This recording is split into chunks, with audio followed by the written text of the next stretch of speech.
Hello everyone, welcome to my channel. Today I will be showing you how to change your car cabin air filter as well as your AC and heater air filter.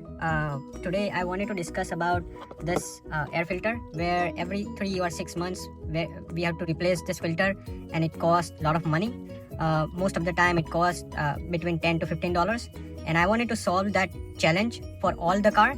So what I have done is I have bought this Amazon washable filter where I can reuse this filter after 3 months. I can just wash this filter and it is capable of filtering dust, pollen and allergies. Without wasting time, let me put this filter in this dashboard and let's see how this thing works. So finally we cut this filter in a way that it fits in my cabin air filter. So here you can see the old filter, here I have new filter. If people need additional layer, they can also go with that if they're not satisfied with this layer 1. So if you put additional layer, it will block more dust, air and pollution.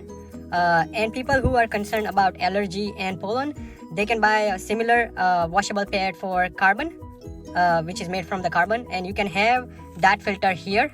So with that, that's all. Thank you so much guys for watching my video. I hope I saved a lot of your money. Thank you.